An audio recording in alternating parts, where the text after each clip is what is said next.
Bonjour à tous, bienvenue sur Star One Media, bienvenue à tous, merci toujours de votre fidélité. Aujourd'hui, émission assez spéciale, une petite interview spéciale. Je reçois Morgane qui est chasseur de loups-garous, qui va nous expliquer un petit peu comment c'est, son parcours, pourquoi, raconter l'histoire.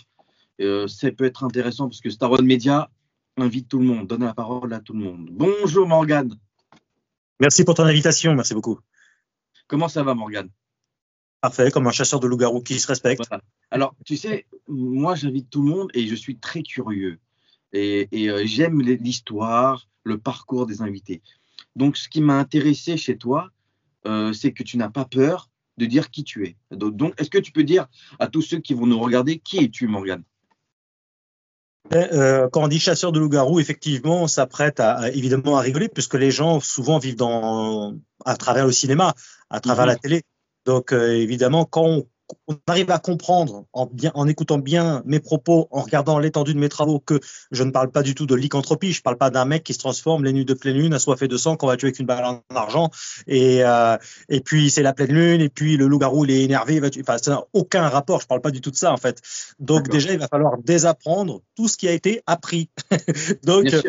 Oui. donc ça, c'est la première chose, parce que évidemment, quand on dit chasseur de loup-garou, on croit que je vais sortir avec un fusil pour tuer des lycanthropes. Ça n'a aucun Exactement. rapport. Comme le mot chasseur, chasseur a beaucoup de définitions, comme par exemple chasseur de tornades, chasseur de tonnerre, chasseur de fantômes, chasseur de têtes, chasseur d'autographes, etc. Tu vois, toi, rien que le mot chasseur, déjà, il faut comprendre, tu vois, l'étymologie des mots, quoi. Donc, c'est un travail journalistique dans le domaine de la cryptozoologie, qui est une branche dissidente de la zoologie. C'est-à-dire, en fait, c'est considéré par la science comme une forme de pseudo-science avec des points forts, des points faibles, qui est donc ça consiste en fait à travailler sur les animaux cachés. Alors caché, ça peut être volontairement ou involontairement par manque de connaissances. D'accord. Ouais, c'est intéressant. Et alors, on parlait de ça quand tu disais fusil et tout ça. Est-ce que c'est une fiction ou une réalité? C'est absolument une réalité, mais D'accord. c'est une réalité qui n'a rien à voir avec celle du cinéma. C'est-à-dire que ce D'accord. n'est pas un lycanthrope, c'est pas un homme qui se transforme, ce n'est pas un esprit, un démon, une malédiction divine, une malédiction démoniaque, un esprit de la nature ou une créature qui vient d'un monde parallèle. Ce n'est pas un extraterrestre. Enfin, j'ai passé beaucoup de choses en revue. Ça fait 20 ans que je travaille là-dessus, au moment où on parle, à peu près. Ouais. Donc, j'ai eu le temps d'un tout petit peu réfléchir en 20 ans. Et voilà. Donc, c'est Alors, un animal, j'ai une une race grosse de loup. question. Que penses-tu de la représentation que les gens ont actuellement sur des loups-garous au cinéma ou dans la littérature même? Parce qu'il y a eu aussi de la littérature là-dessus. Oui, oui, il y en a pas mal sur le plan mythologique, mais Oui.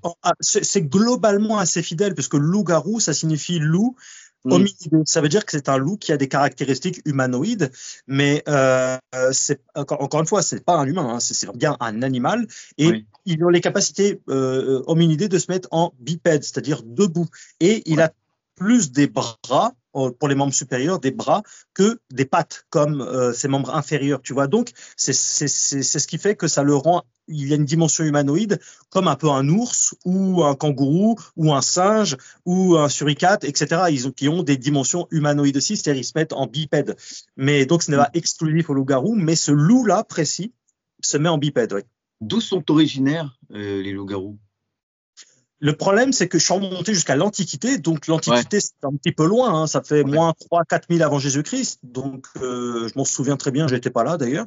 Mais donc, c'est très compliqué. On retrouve ça avec le phénomène du loup-garou, avec la légende du roi d'Arcadie, Zeus qui le transforme en loup, des choses comme ça. Mais sur le plan vraiment historique, c'est difficilement très palpable, en fait. C'est juste, on sait que c'est quelque chose qui a traversé les âges.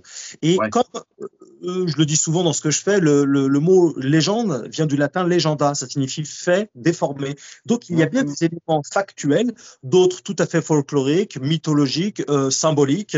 Et donc, le but, c'est d'essayer de comprendre qu'est-ce qui appartient au réel du folklore, tu vois.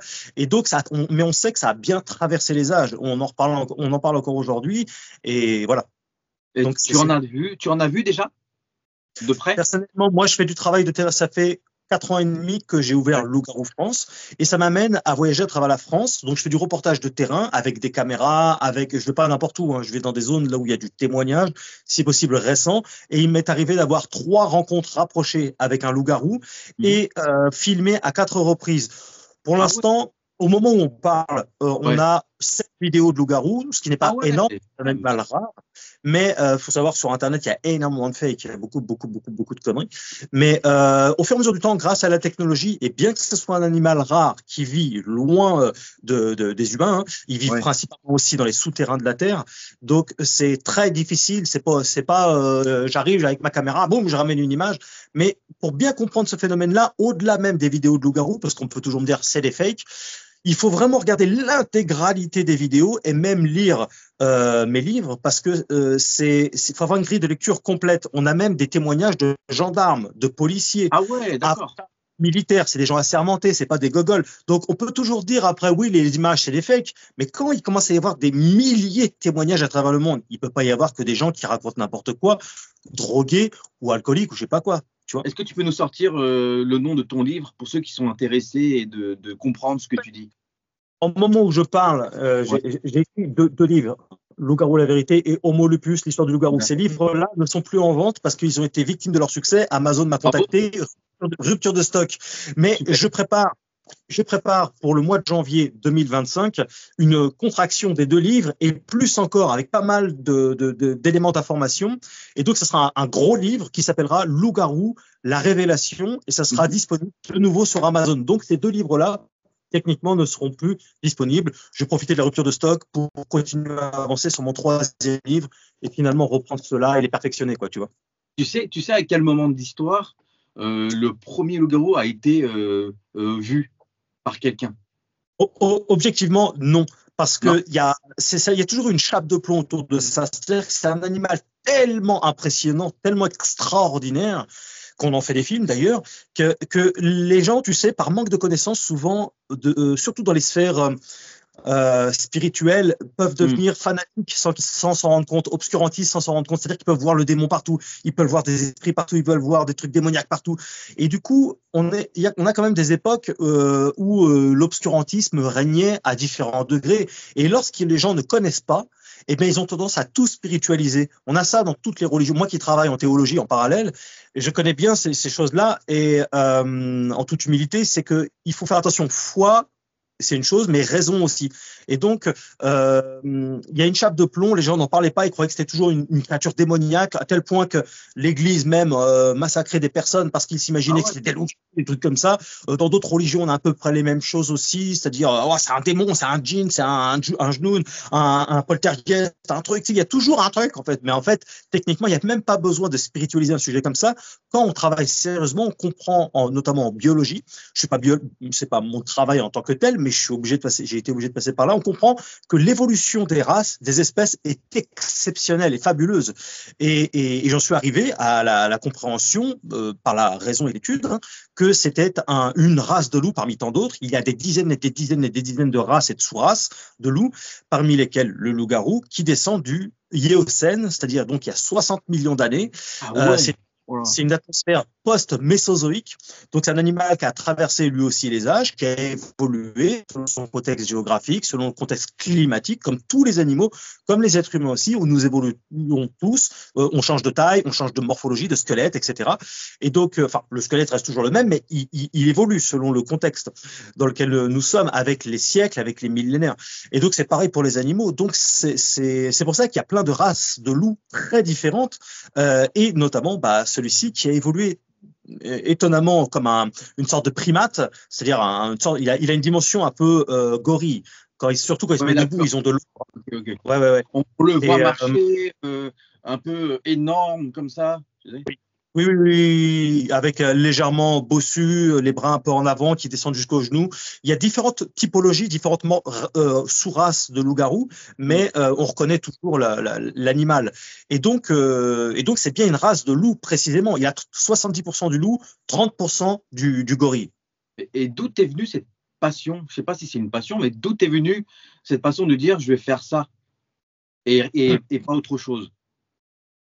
C'est une passion et tu sais le but quand j'explique tout tout ce que j'explique, ce n'est pas d'apporter des preuves dans l'absolu, parce qu'il n'y a pas plus sourd que celui qui ne veut pas entendre, plus aveugle que celui qui ne veut pas voir, plus bête que celui qui ne veut pas réfléchir, bien qu'il ait un cerveau entre les deux oreilles.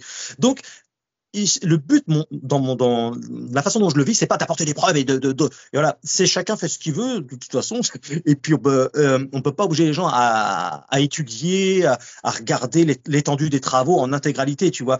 Donc c'est plus facile de rire et c'est encore un taré qui cherche à faire le buzz, etc. Et je sais qu'il y en a des tarés. Il y en a beaucoup qui disent ça, malheureusement, oui. Et oui, mais sauf que déjà je ne le suis pas, mais en plus vraiment si on regarde l'intégralité des vidéos, du contenu fourni, on voit bien que c'est très sensé. C'est pas abracadabrantesque, délirant, etc.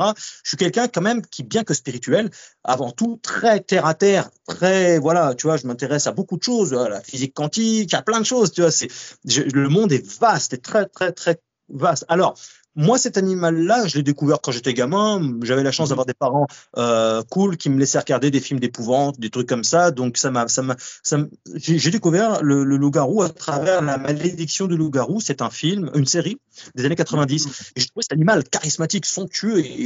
Et donc, j'ai regardé un peu au cinéma. Il y a quelques films qui trouvaient grâce à mes yeux, surtout à l'époque, parce qu'il y avait de l'animatronique, des costumes, c'était bien fait, tu vois, comme Star Wars, que tu aimes bien. Ah ouais, ça faisait réel. Tu vois, contrairement après à la suite où tu vois bien que c'est d'images de synthèse, etc. Bref, c'est pas pour parler de cinéma, mais je suis assez critique avec l'aspect cinématographique en général. Et j'ai vu en cette créature le charisme, la puissance, la prestance, et ça m'a toujours fasciné. Et j'ai ouvert un site autour de la mythologie, autour de l'aspect cinématographique, qui s'appelait loup-garou.org. Je te parle de ça, c'était en 2007, donc ça fait 20 ans au moment où on parle. Et dessus, on partageait des photos, des vidéos de films, des trucs comme ça. Voilà, c'était voilà, rien d'extraordinaire dans l'absolu, comme plein de gens s'intéressent à d'autres créatures mythologiques, tout. Et sur le forum, il y avait un forum actif. Je te parle de ça, c'est une époque où on faisait pas vraiment beaucoup de vidéos comme ça. Le contexte est très différent. Et les gens sur le forum venaient me dire j'ai vu un loup-garou, j'ai vu en tout cas une créature, un animal qui ressemble exactement à ça. Ça m'a mis la puce à l'oreille automatiquement. J'ai pas fait comme beaucoup encore un taré qui cherche à faire le buzz. En plus le contexte est tellement différent. Encore une fois, c'était un forum privé. Il n'y avait pas vraiment de raison de chercher à faire le buzz dans un endroit privé et surtout anonymement. Tu vois, généralement quand tu cherches à faire un buzz, c'est que tu es un personnage public, etc. Mais là, c'est même pas le cas. Donc, je leur posais des questions et au fur et à mesure du temps, je voyais quand même la cohérence dans leurs propos. Je commençais à entrer en contact téléphonique avec eux et j'en ai rencontré quelques-uns et en fait, ils étaient tout à fait normaux, hein, je dirais, sains de corps et d'esprit à peu près. Des gens, hein. C'est les témoignages des gens qui te parlent, hein, c'est ça? Oui, parce que je voulais les rencontrer parce que je me dis quand même, un animal, une créature qui existe comme ça et l'opinion publique ne le sait pas, ça non plus, s'il y avait que ça, mais ça non plus, elle ne le sait pas. Et waouh, là, je tiens une révélation pour le coup, c'est extraordinaire. Ils ne veulent pas en parler. Et ils en parlaient sur loup-garou.org, loup-garou.org, parce que ils savaient que c'était le sujet en fait, et comme ils étaient anonymes par écrit, ça les arrangeait, tu vois. Mais voilà, moi vraiment par étude, j'ai commencé à entamer un travail journalistique indépendant, et donc j'ai commencé à potasser tout ça, et mes recherches se sont exportées du coup, pas physiquement, mais dans mes recherches aux États-Unis, et je me suis aperçu que là-bas, les gens parlaient beaucoup plus facilement, beaucoup plus d'ouverture d'esprit, et du coup, j'ai vu qu'en fait, c'était pas un phénomène unique comme ça à la France, loin de là. C'est un phénomène qui dépassait nos frontières. Et là, je me suis dit qu'il y avait beaucoup de choses à comprendre, et c'est ce que je me suis efforcé de faire en passant au maximum les choses au peigne fin pour en arriver à la compréhension que c'était bien un animal, c'était pas un démon qui prenait une apparence pour faire peur. D'ailleurs, généralement, le démon en théologie, il est plus là pour séduire que pour faire peur. Mais quoi qu'il en soit, on l'appelle le séducteur, le malin, etc. Il vient pas avec une apparence démoniaque pour faire flipper tout le monde, sinon ça marche moins bien, ça passe moins bien. Mais du coup, j'ai bien constaté dès le départ qu'il y avait une chape de plomb. Ces gens-là n'en parlaient pas à n'importe qui. Tu vois. Tu peux me dire ce que ça veut dire loup, ok, mais garou. Pourquoi loup et garou? Garou, ça veut dire quoi? C'est du vieux français, ça signifie humanoïde, tout simplement. À comprendre donc homme, mais pas loup, pas homme qui se transforme en loup. C'est loup qui a des caractéristiques hominidées. D'accord. Est-ce que, comme ceux tu sais, qui font des urbex paranormaux, est-ce que toi-même, tu as des équipements à utiliser quand tu fais des recherches? Oui, j'en ai pas mal. Et d'ailleurs, j'en parle dans mes livres. Et j'en parle aussi dans tout ce que je fais, hein, dans les vidéos. Des fois même, je suis caricaturé un petit peu et j'en rigole aussi. Et je dois dire que même j'en joue un petit peu aussi parce qu'il faut rigoler. On n'a pas sauvé le monde non plus, n'exagérons Bien sûr. rien.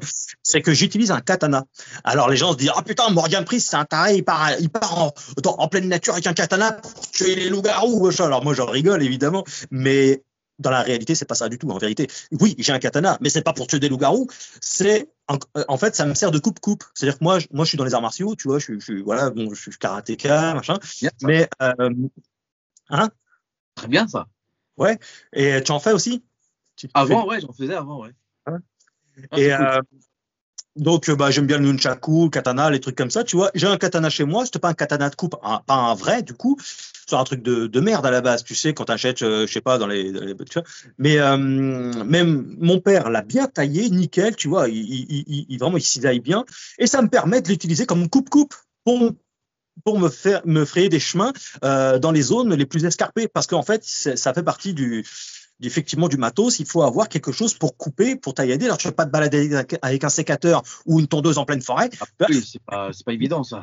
Donc, il Oui. faut un truc, une lame, en fait. Alors, moi, je choisis le katana parce que j'aime bien ça, emblématique des arts martiaux, mais c'est ça la réalité, tu vois. Mais je vais pas n'importe où, n'importe comment avec ça. C'est vraiment la nuit, dans des zones où il n'y a personne, et je ne sors pas la journée avec ça. Toi, je fais gaffe, c'est interdit. Est-ce que ça t'effraie, Morgane, Il y a, parfois? y a d'autres matos, hein. Il y a des caméras de chasse, il y a plein d'autres choses à avoir. Ça m'effraie, non, parce que j'évite, la peur n'est pas bonne conseillère, bien que ce soit un instinct naturel. Il faut faire attention de ne pas trop se laisser non plus dominer par cette peur, ça c'est une chose.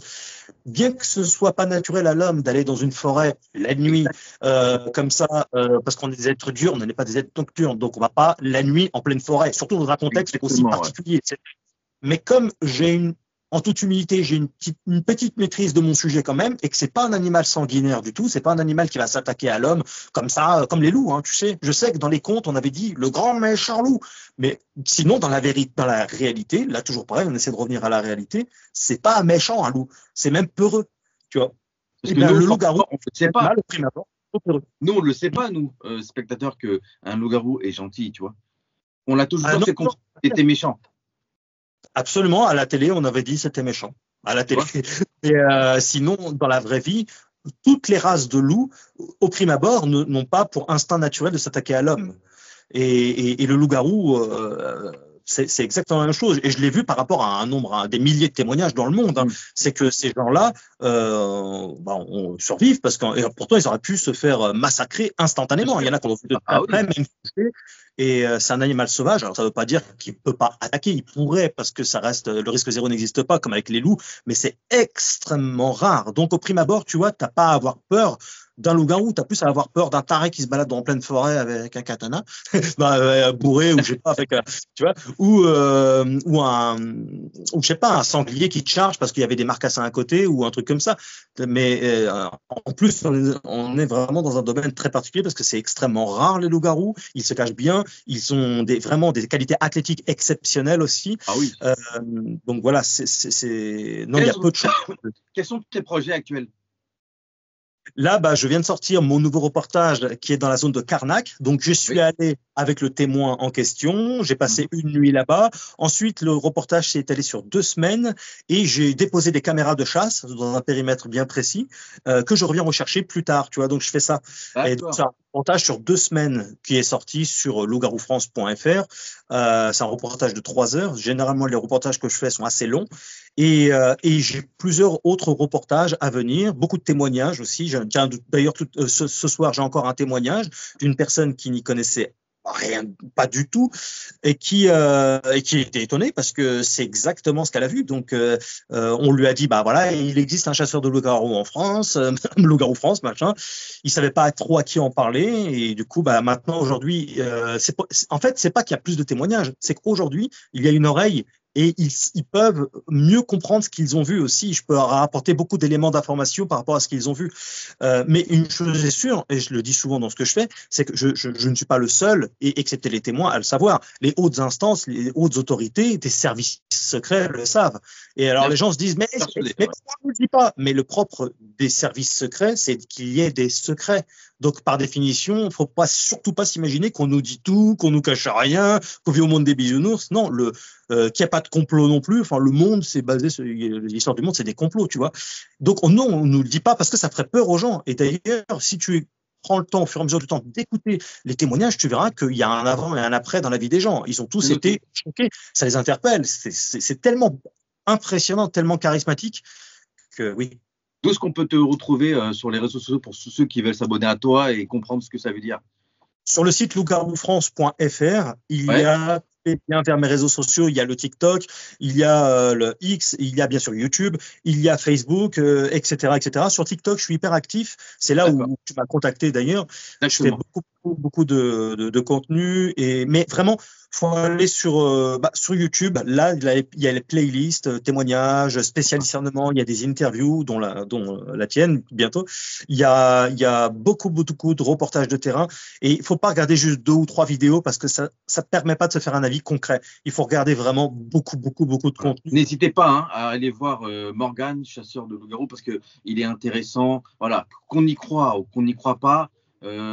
Si vous voulez vraiment connaître l'histoire, comment ça se passe, fiction ou réalité, il pourra vous renseigner.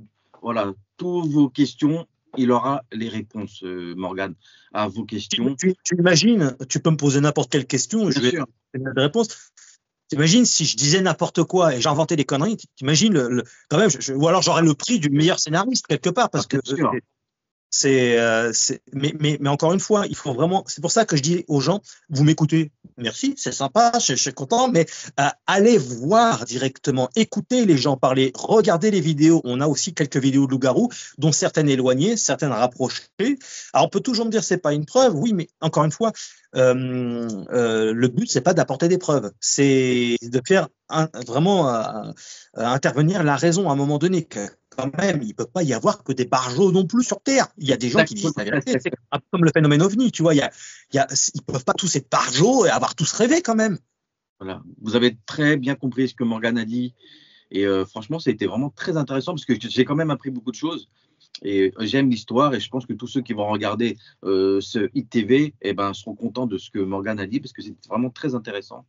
Et je remercie vraiment Morgan d'avoir été là.